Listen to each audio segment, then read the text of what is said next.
Buenas tardes, buenas noches. Doctor, buenas noches. ¿Puedo dar inicio? Claro que sí, empecemos. Ok, doctor, voy a dar inicio, por favor. Muy buenas noches a participantes de esta nueva clínica.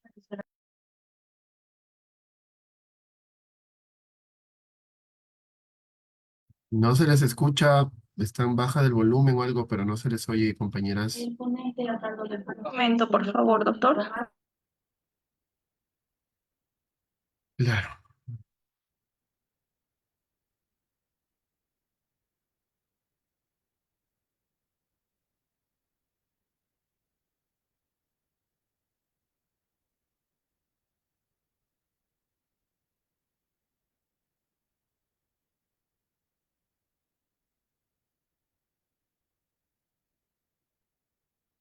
Voy a empezar.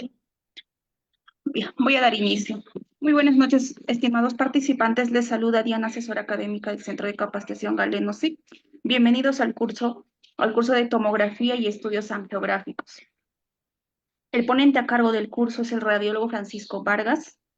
Para una buena exposición, por favor, mantener micrófonos y cámaras apagadas a menos que el ponente solicite su participación. Cualquier consulta o duda que tengan, lo responderá al final de la presentación. Asimismo, para todos los participantes que desean solicitar el material, clase grabada y el certificado, les dejo mi contacto en el chat. Esperando que el curso sea de su agrado, le doy el pase al ponente. Buenas noches. ¿Qué tal, señorita mediadora? Muchísimas gracias. Muy buenas tardes, noches con todos. Mi nombre es Francisco. Vamos a dar inicio a este curso de tomografía y estudios angiográficos. Sí, es un gusto saludar, bueno, a la gente que nos sigue también en vivo en redes sociales. Y bueno, vamos a empezar.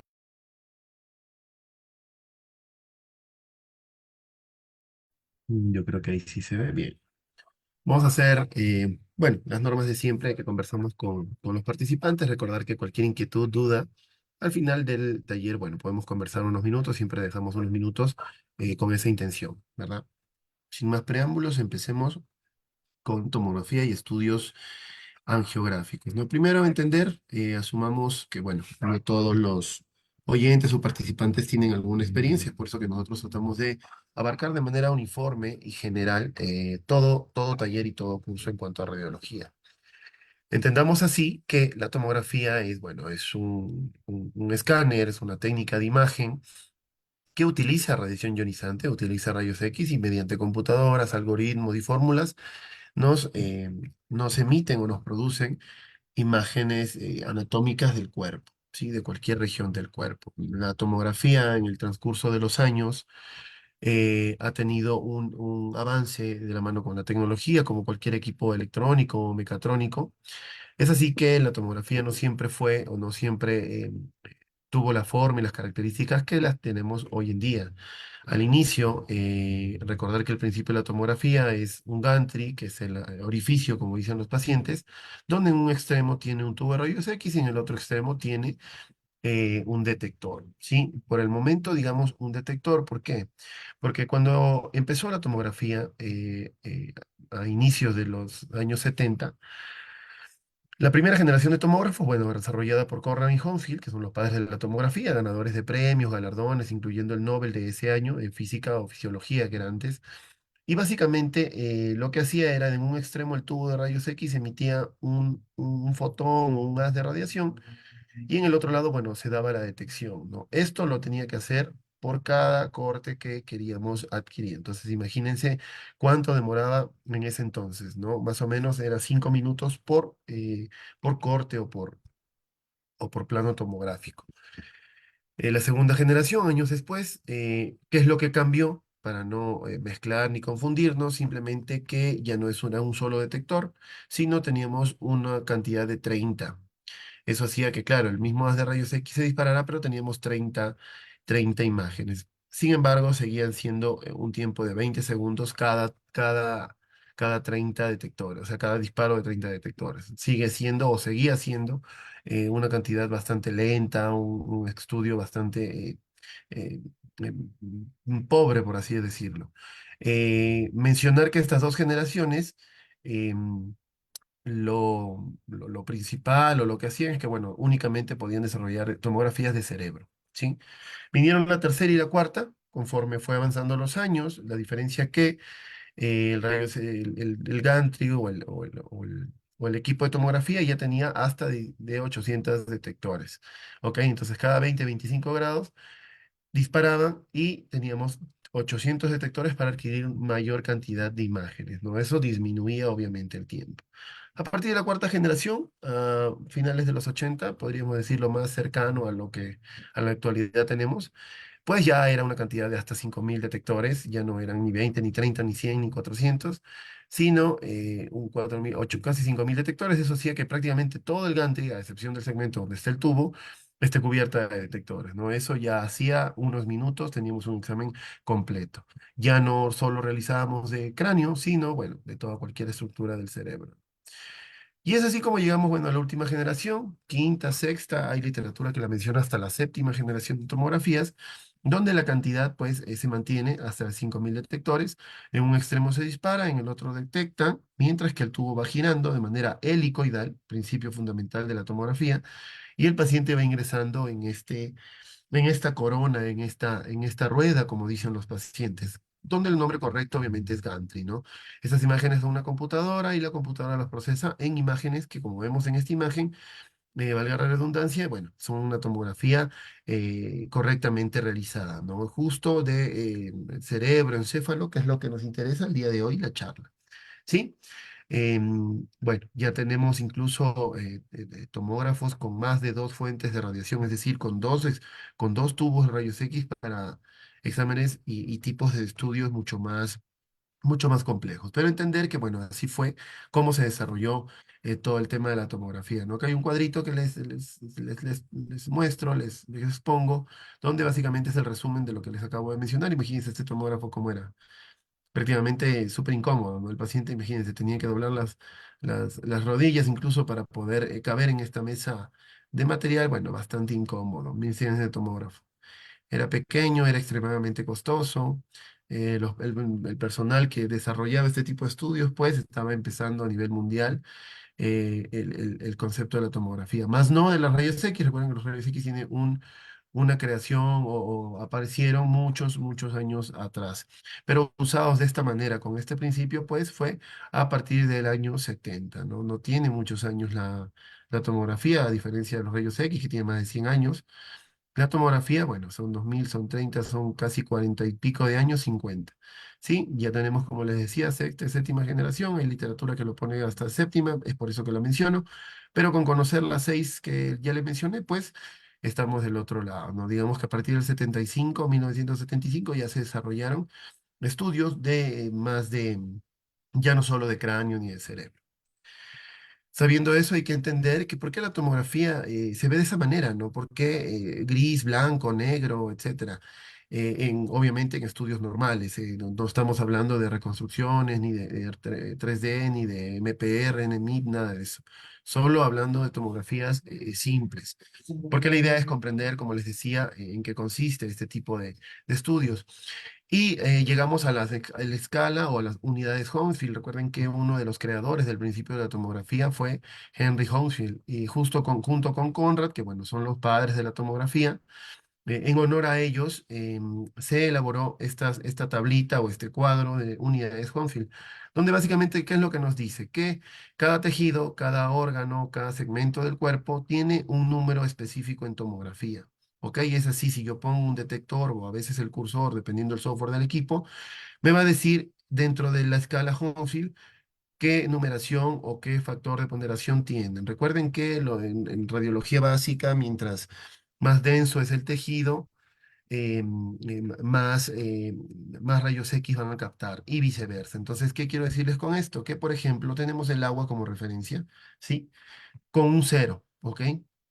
En muy pocas estructuras corporales vamos a ver agua como tal, pero obviamente tenemos líquidos como el líquido cefalorraquídeo, el líquido espinal y la sangre, que bueno, están cerca del cero, ¿sí? Es así que, por ejemplo, y mencionándolo a raíz del inicio de este taller, que es el, estudios angiográficos, en mayor caso en sistema nervioso y angiografías cerebrales, lo que nos interesa es conocer esto, ¿no? La materia blanca y materia gris, o sustancia blanca y sustancia gris, que oscilan desde los 30 a los 50 y pico o 59 unidades Hounsfield, respectivamente. No tenemos sangre en un valor de 50 a 60 y sangre coagulada, pues un poco más, ¿no? Llegando hasta los 70 unidades Hounsfield.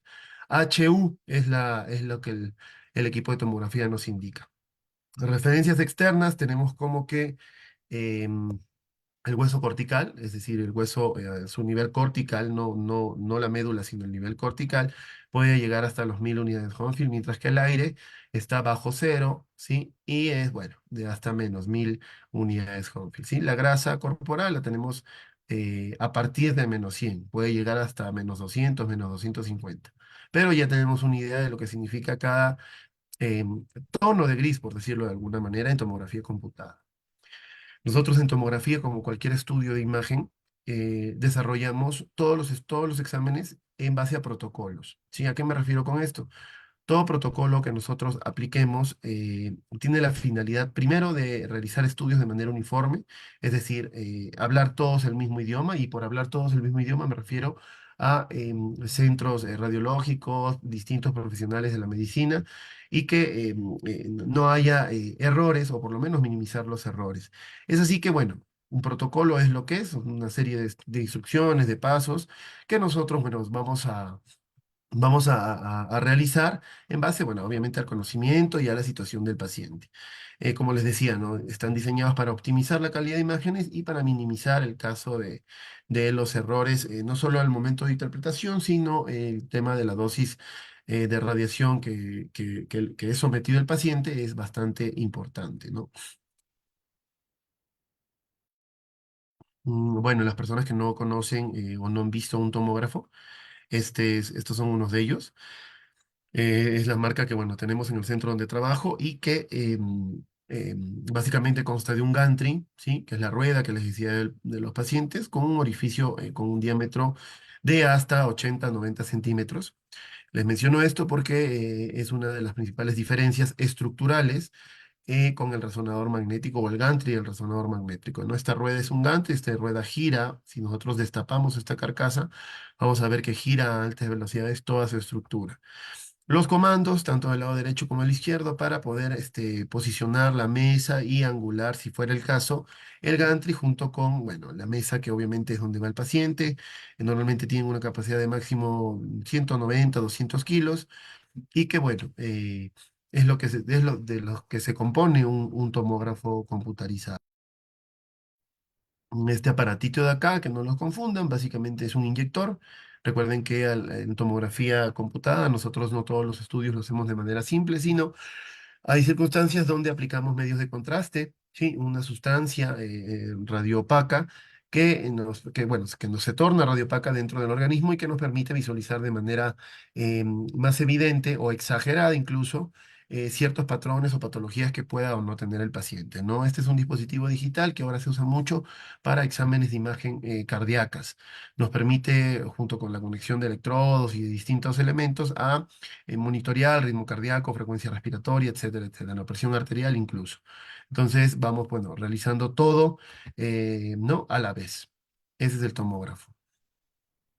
La estación de trabajo, sí, tal vez no se ve muy claro, pero la idea es entender que, bueno, acá está el personal ocupacionalmente expuesto, que son los colegas, los compañeros, los operadores de radiodiagnóstico, que se encargan de posicionar al paciente, todavía no se está emitiendo radiación y que, bueno, desde la estación de trabajo, siempre protegida por un blindaje correctamente eh, adecuado, material plomado en su mayoría, incluyendo el vidrio que nos protege, pero nos permite ver al paciente, ¿no? Estaciones de trabajo con las distintas eh, eh, aplicaciones o software, el interfaz del inyector, es decir, cómo manejamos nosotros el inyector de manera digital y remota, es decir, no tenemos que entrar a manejar el aparato del inyector, sino desde aquí lo manejamos tranquilamente, ¿no?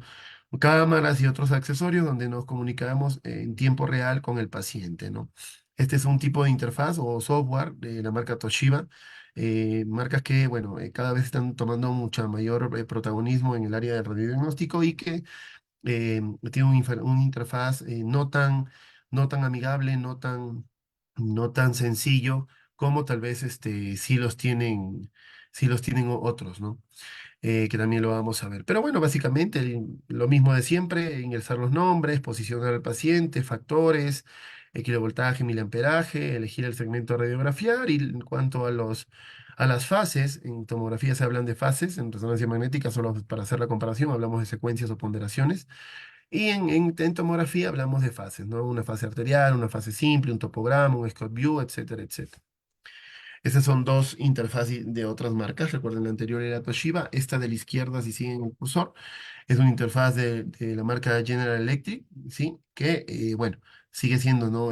Mucho más, llamémoslo complejo, para los que nos hemos acostumbrado a este otro caso, que es la marca Siemens. Recuerden que cuando les indiqué los equipos eran marca Siemens, ¿sí? De origen alemán. Pues bien, este es su interfaz, ¿ok?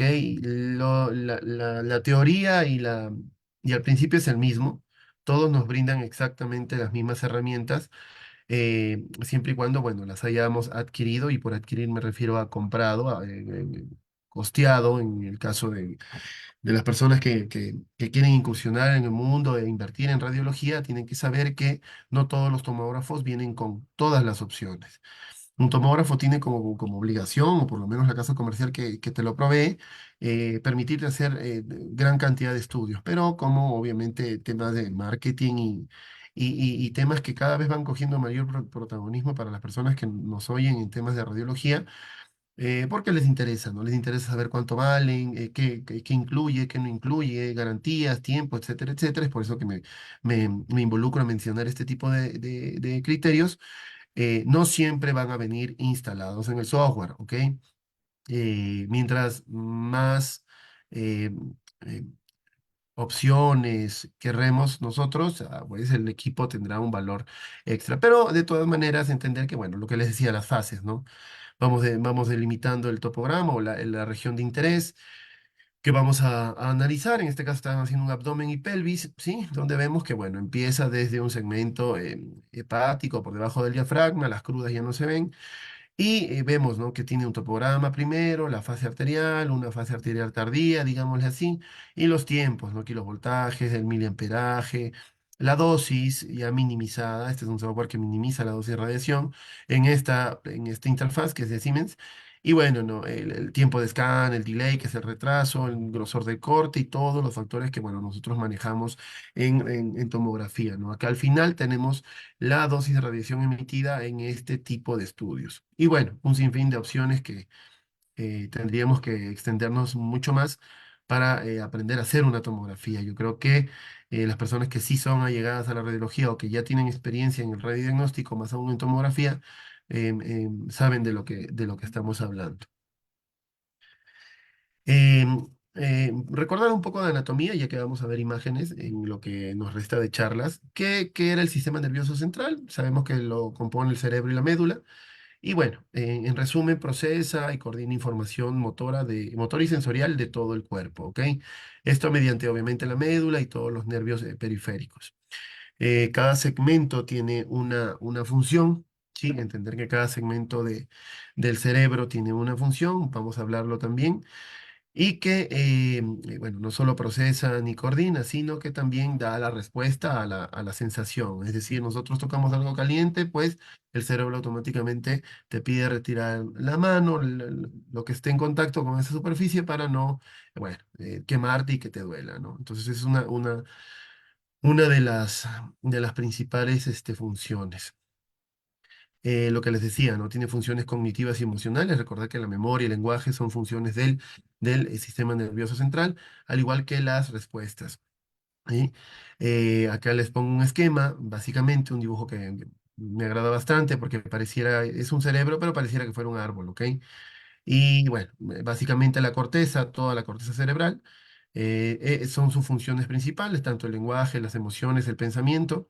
Si nos vamos más centro y más interno al cerebro, hipotálamo, tálamo, eh, siempre se ha encargado, bueno, de la ingesta, de manejar la temperatura corporal como principales funciones.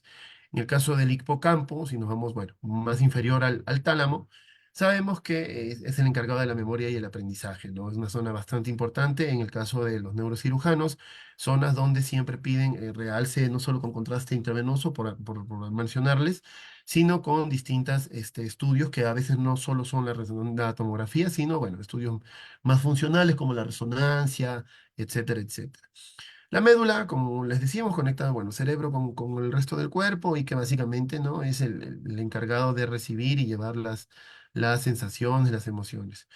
Troncoencefálico tiene la mayor de sus funciones, bueno, es el autónomo, es decir, el que no controlamos, ¿no? La respiración, el sueño, la vigilia, el latido cardíaco, cosas así. El cerebelo, que a veces lo dejamos o a veces lo confundimos, las personas que no manejan tanto anatomía del sistema nervioso central, y coordina, ¿no? La función principal del cerebelo, cuando nos digan algo, coordinación. Es decir, todo lo demás que produce, que se encarga el resto del cerebro, pues el cerebelo lo coordina, ¿ok? Eso para, bueno, tener una noción básicamente de lo que significa o se encarga, por lo menos las principales zonas cerebrales. No somos No somos neurocirujanos ni somos neurólogos para ahondar más en eso, pero hay que entender que es así.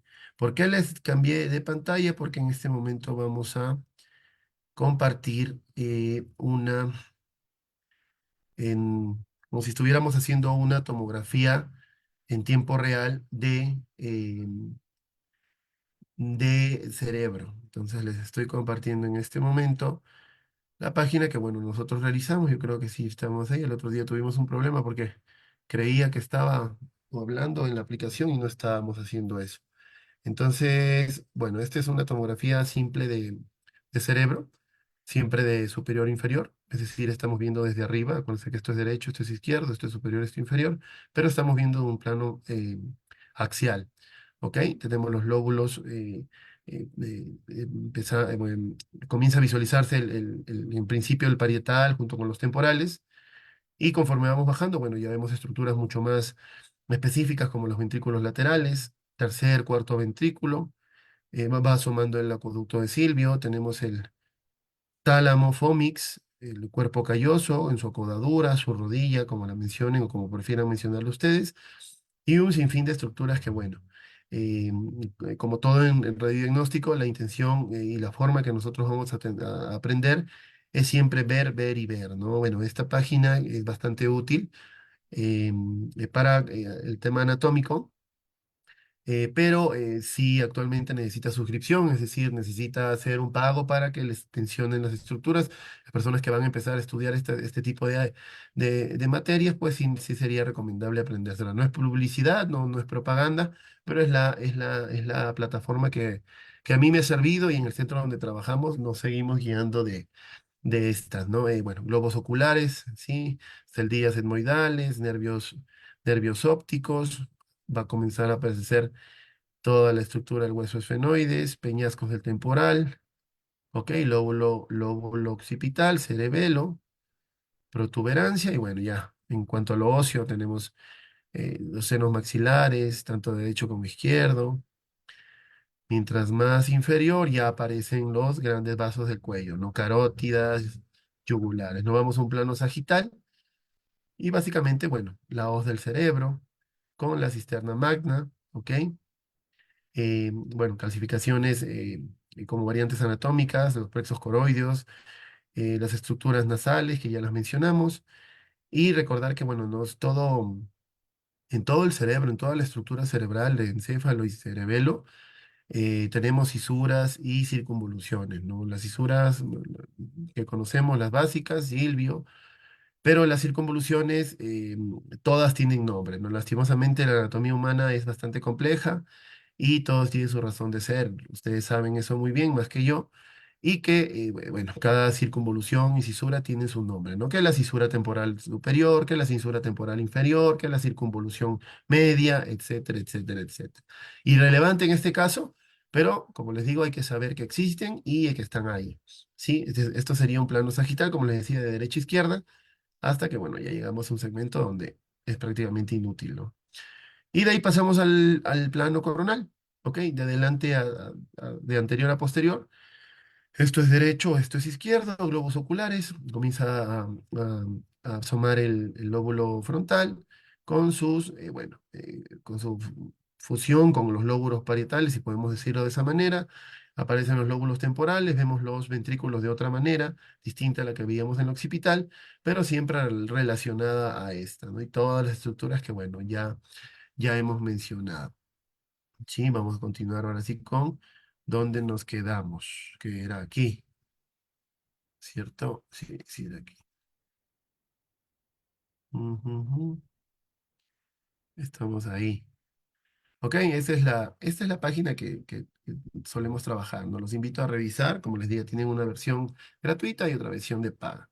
Es muy, muy útil, no solo tienen tomografía, tienen todos exámenes de imágenes y también atlas de anatomía.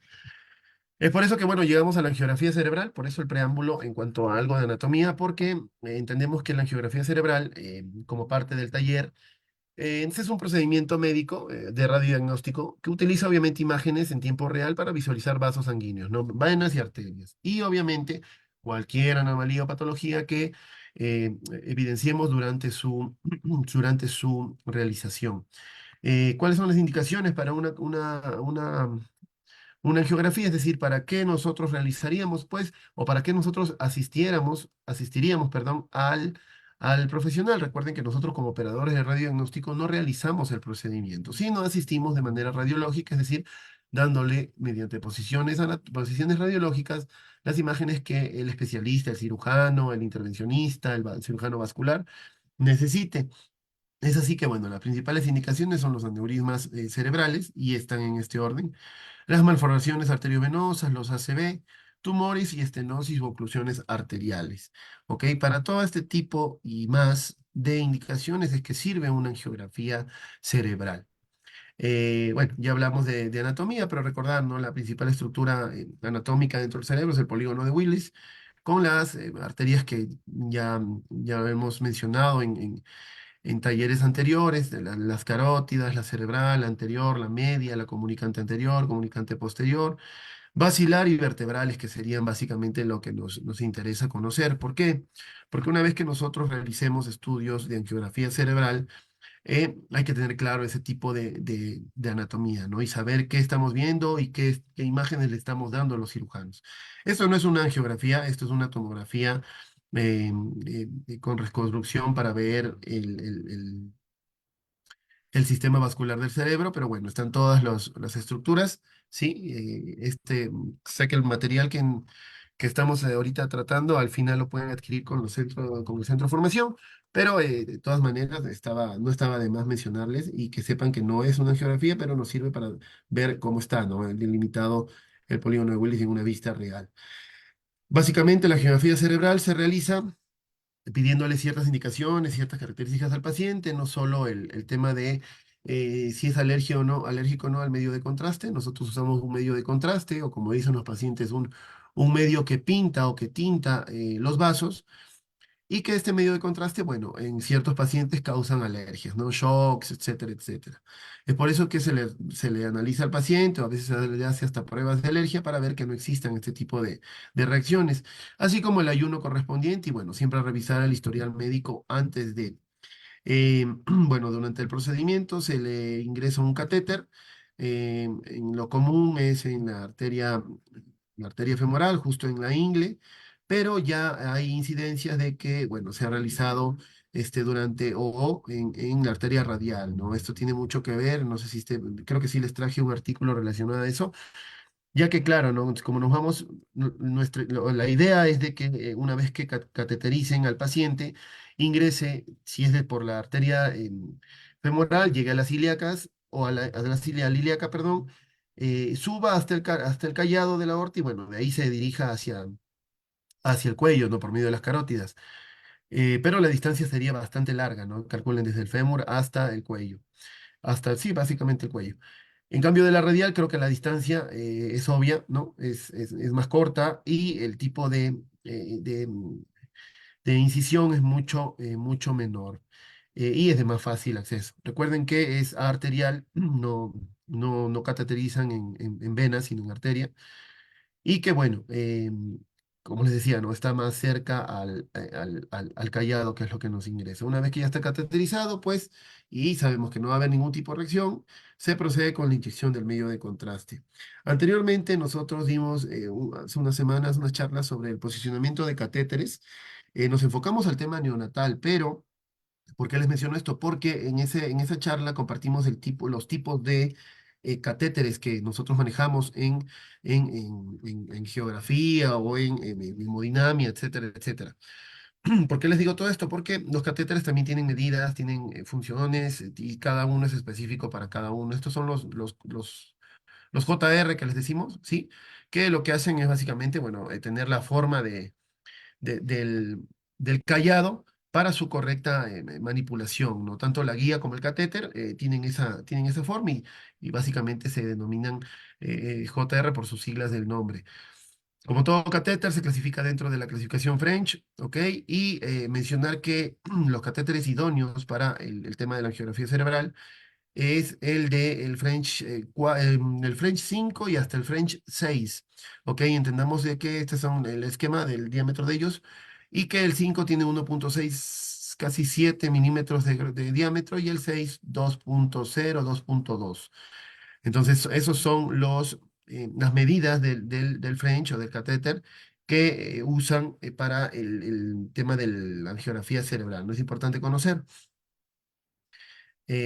Como les decía, ¿no? Las funciones o para lo que puede servir este tipo de angiografías, dentro de las indicaciones que se les mencionaba anteriormente, bueno, puede ser colocación de stents, un émbolo, accidentes cerebrovasculares, placas de ateroma que se forman cada vez con mayor incidencia o con mayor casos a nivel nacional, por lo menos aquí en el país de Quito, en la ciudad de Quito, Ecuador, donde yo les escribo. Y básicamente ese es el catéter, ¿no? Un catéter con el diámetro, con el French que les mencioné y la forma que tiene, pues, ¿no? Se van obteniendo las imágenes una vez que ya se administró el medio de contraste y entender que, por ejemplo, ahí ya tenemos nosotros eh, casi toda la potestad del tipo de protocolo o el tipo de posiciones que realizamos. Yo les decía anteriormente que, claro, no todo procedimiento radiológico tiene que basarse y de respetar un protocolo, un definido, un protocolo preestablecido. ¿Por qué les digo todo esto? Porque la manipulación de este tipo de vasos y el tiempo que, bueno, por principio radiológico, debe ser de manera veloz, es decir, adquirir las imágenes correctas en la posición correcta para ver las patologías correctas.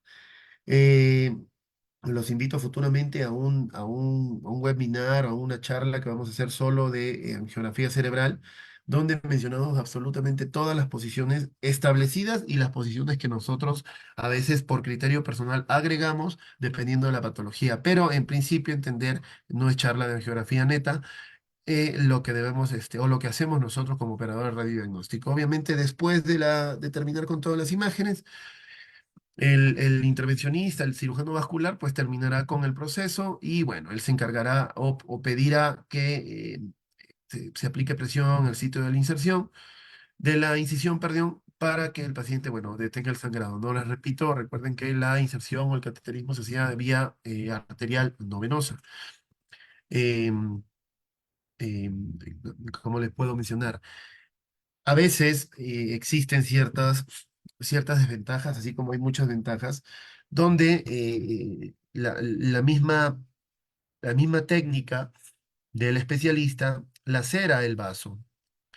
Entonces, en vez de hacerlo un bien, nosotros estamos participando, porque no lo estamos realizando nosotros, en más bien un tipo de lesión. Así que mucho ojo con ese tipo de circunstancias que, como les digo siempre, no está de más conocer, saber. A las personas igual que desconocen, con este equipo se hace el proceso de angiografía cerebral. No es un tomógrafo, es un arco en C o un intensificador de imagen por su nombre, donde arriba tienen un tubo y abajo tienen, donde bueno, en un segmento tienen el tubo de rayos X y abajo un detector o amplificador. Esto acompañado obviamente de su correcto generador, consola y pantallas donde, bueno, vamos a ver las imágenes que vayamos adquiriendo. Este es el arco en C que nosotros manejamos en el servicio donde yo trabajo. Y esta es bueno, básicamente, ¿no? Las palancas y todas las herramientas que tenemos para movilizar el equipo y el panel, bastante sencillo, bastante básico, con los factores que nos interesan y con, bueno, el segmento a examinar, ¿no? En este caso iban a ser una región, un miembro inferior, un tobillo, un pie, pero cuando vamos a hacer angiografías nos acercamos a la opción de la cabecita, ¿no es cierto? Igual les he traído un video bastante corto donde creí útil que conozcan lo que es un intensificador de imagen. Es un equipo que sí es grande, a veces tedioso. Acá está el detector, acá está el tubo de rayos X, el arco en C, pero es de suma importancia a la hora de realizar estudios de angiografía cerebral. Obviamente todo este aparato va conectado mediante, bueno, con cables y todo a unas pantallas, que es lo que nos permiten ser, acá todavía estoy ingresando los datos, lo que nos permite ser es registrar el número de paciente, la edad, antecedentes y posteriormente, bueno, ya ver las imágenes. Sí, eso es lo importante. Como les decía, los riesgos dentro de la angiografía cerebral en principio es una laceración de vasos causando una hemorragia por el mismo posicionamiento del catéter y por el tiempo que permanecen cateterizados este tipo de estudios. Por eso es crucial por nuestra parte, la adquisición de las correctas posiciones radiográficas. No se olviden de eso. Hasta ACV se ha producido en procedimientos de esta índole por, bueno, distintas circunstancias, ¿no? Eh, Bien usada, bueno, es una herramienta crucial, no solo en neurología y neurocirugía, sino en cualquier especialidad que consideren, ¿no? Los cardiólogos también las realizan, los intensivistas también las realizan, aquí por lo menos. Y no solo nos sirve para diagnosticar enfermedades, sino para el correcto tratamiento, ¿ok? Entender eso en principio. Eh, para no olvidarnos un poquito y bueno, tenerlo presente, nosotros tenemos una presión de intracraneal que en adultos, niños y neonatos tiene un valor específico, ¿no? De adultos de 10 a 15 milímetros de mercurio, de niños de 3 a 7 milímetros de mercurio y en los neonatos puede llegar hasta 5,6 máximo milímetros de mercurio. Hay aparatos, instrumentos específicos que nos dicen, nos enseñan cómo medir esta presión intracraneal, no la hacemos nosotros, pero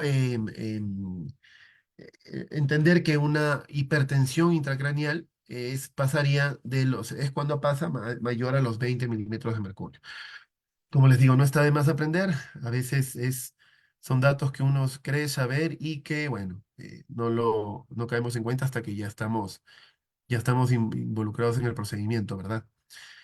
Eh, la hemodinamia, simplemente se las mencionaba, es combina la radiología con la cardiología en específico, y esto ya es más el tema cardiológico, ¿no? Quiero dejar claro que eh, eh, es una angiografía también, sí, pero lo que nos interesa es ver flujo sanguíneo más que otro tipo de cosas, ¿no? Y en este caso, el flujo sanguíneo del corazón, de las arterias coronarias. Eh, ¿Para qué básicamente nos sirven? Para las distintas indicaciones que ya les mencioné, no redundamos en eso, pero en el caso del corazón, ya la aplicación de stents es una de las primeras indicaciones o razones principales, pudiendo descubrir émbolos y arritmias en el proceso. ¿Sí? Es mínimamente invasivo, entre comillas, en la literatura lo menciona y lo ha mencionado siempre como mínimamente invasivo. Entendamos de que mínimamente es solo porque la incisión o inserción del catéter es un orificio, pero el material o el catéter pasa dentro del cuerpo bastantes minutos y por estructuras muy, muy, muy, muy delgadas. En lo personal no lo considero mínimamente invasivo, tampoco lo considero tremendamente invasivo, pero la literatura, la bibliografía nos mencionan de esta manera, ¿no? Lo bueno que la recuperación es normalmente rápida, exagerando, el paciente se va al día siguiente, si es que no hubo ninguna complicación, luego del estudio. Nosotros tenemos también como uno de los puntos del curso de hoy la medicina nuclear, ¿sí? No sé si las personas han tenido oportunidad de presenciar exámenes dentro de medicina nuclear, es un área o una subárea dentro del radiodiagnóstico que, bueno, primero que nosotros como operadores radiodiagnósticos somos los que desarrollamos este tipo de estudios, siempre obviamente de la mano del médico específico, ¿no? Especialista, el médico radiólogo, el médico nuclear, o en el caso de algunos centros, los dos. Siempre hay un físico médico, un dosimetrista y el personal de apoyo que siempre nos ayuda a nosotros en varias situaciones. Em, en cuanto a la medicina nuclear, hay que entender que es un examen de imagen, sí, pero que ya no utiliza medios de contraste. El término ya cambia, el término se cambia por un radiofármaco. Un radiofármaco que es una sustancia de administración intravenosa en la mayoría de los casos y que tiene una radioactividad o una cantidad de radiación latente, ¿no? Un tiempo de vida dependiendo del radiofármaco a administrar que va a estar dentro del paciente y que básicamente el equipo o los equipos donde va a estar el paciente realizándose el estudio van a captar ese radiofármaco de una manera digital. Uno de los dos equipos o estudios que realizamos en medicina nuclear es el SPET o SPET-CT. Por sus siglas en inglés, se trata de una tomografía de emisión de un solo fotón o de monofotónica.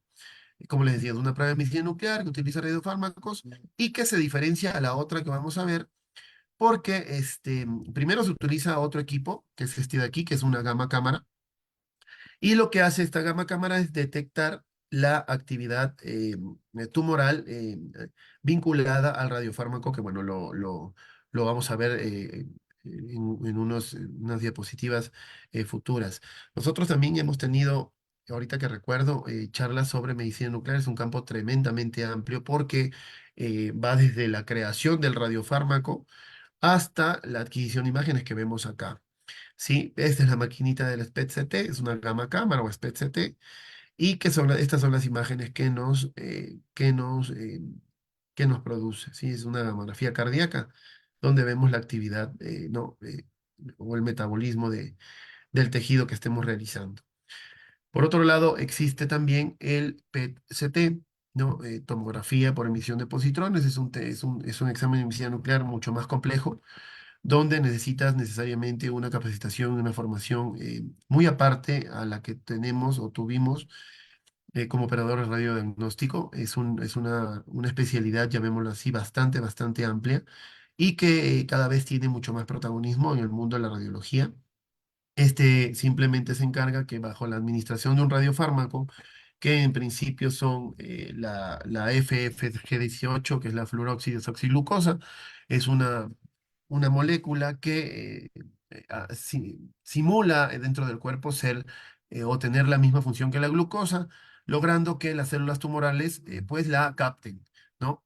La capten y que nos den imágenes del metabolismo normal o del metabolismo cancerígeno del paciente. Recuerden que estos dos estudios de medicina nuclear nos sirven para eso, ¿no? Para ver metabolismo. Ya no es tanto anatomía. Por supuesto que vamos a tener anatomía, por lo menos en el PET-CT se fusiona con el tomógrafo, con la imagen tomográfica, es decir, adquirimos dos y las fusionamos. ¿Sí? Teniendo imágenes, como les decía, no solo anatómicas, sino metabólicas. ¿Ok? Ya no es un estudio de imagen que solo nos deja ver la anatomía humana, sino la actividad metabólica, actividad tumoral, mediante, como les digo, el radiofármaco administrado.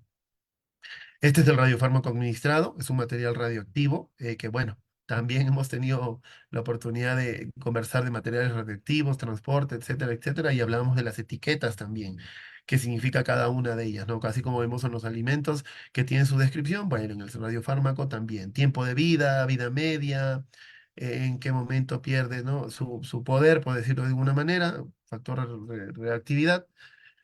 Y este es el PET-CT, este es un equipo de PET-CT actual, moderno, donde vemos, bueno, pareciera un tomógrafo más, pero tiene más del doble del tamaño, ¿no? Básicamente es el doble, es la única diferencia en cuanto a lo estructural.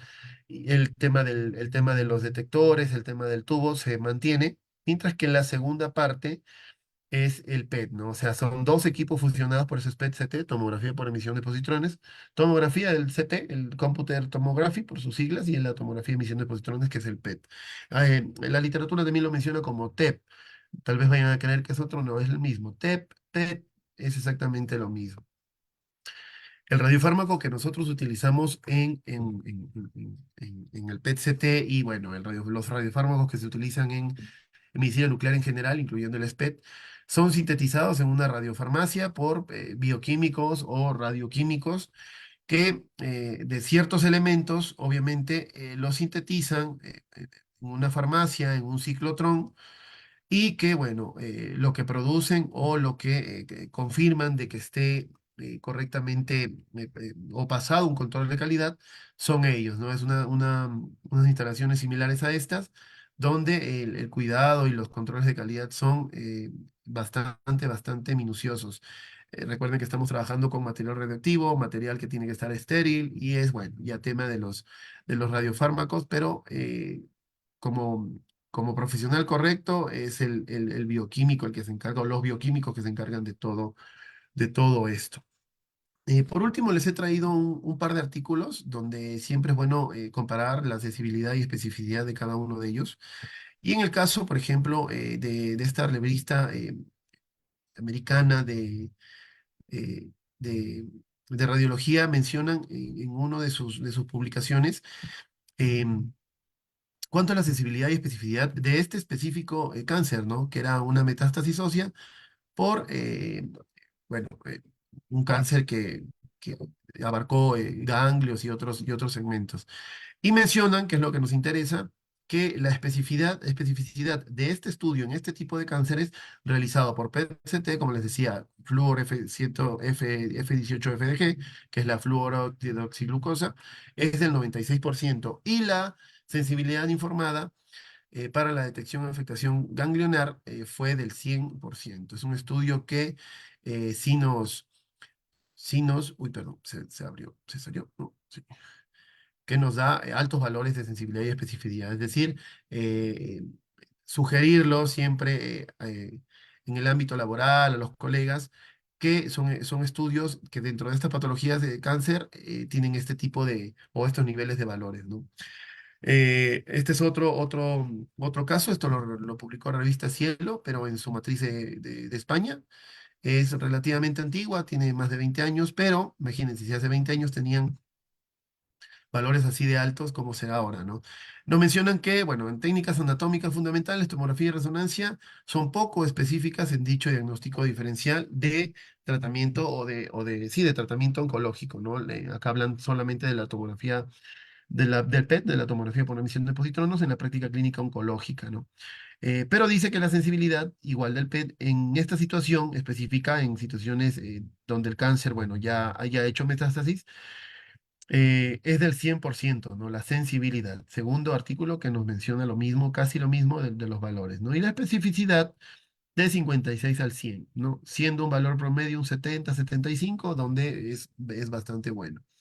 Eh, Comparada con la resonancia, que también nos da imágenes funcionales, el PET resulta ser superior, ¿no? Tanto en la detección y recidiva de estos tumorales en el caso de que los haya. Es decir, si el paciente fue revisado un PET-CT, meses después lo operan, los oncólogos, los cirujanos oncólogos le retiran el tipo de patología y normalmente le vuelven a enviar a hacerse un PET-CT, la recidiva en su tema de especificidad y sensibilidad también si de existirla, también es bastante alta, ¿no?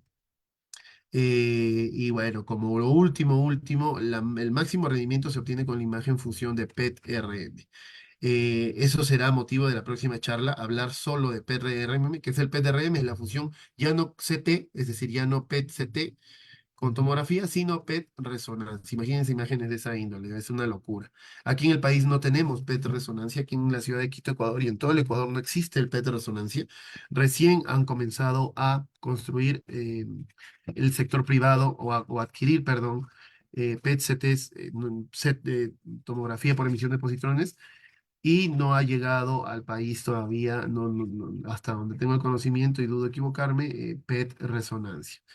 Pero sí, ya existen. Sé que en Europa, sé que en América, eh, Norteamérica ya tienen más de un PET resonancia y la especificidad y sensibilidad de ese tipo de casos, pues bueno, superan las expectativas. Aquí estamos en una sala de geografía, estamos justo antes de empezar el procedimiento, este es mi arco en C, y ahí estamos listos para la lucha. Un poco de bibliografía que siempre les dejo para revisar patologías o protocolos que siguen creándose y siguen actualizándose dentro de la geografía cerebral y tomografía más que nada. Y eso ha sido todo, estimados oyentes, con el tema de hoy que ha sido, bueno, bastante, bastante útil. Yo les agradezco, creo que estamos con el tiempo. Me confirma, señorita mediadora, creo que sí estamos ya con el tiempo. De todas maneras, yo les agradezco a todos, estimados oyentes. Mi nombre es Francisco, soy operador radiodiagnóstico y estoy siempre a las órdenes. Me encuentro en el Centro de Formación Profesional Galeno todas las semanas con un taller nuevo dentro del área de radiodiagnóstico. El certificado y bueno, todo el material de estudio que quieran adquirir con los números de las señoritas mediadoras lo pueden adquirir en la página o en las redes sociales del Centro de Formación Profesional. Muchísimas gracias, eso ha sido todo y pueden ir. Gracias.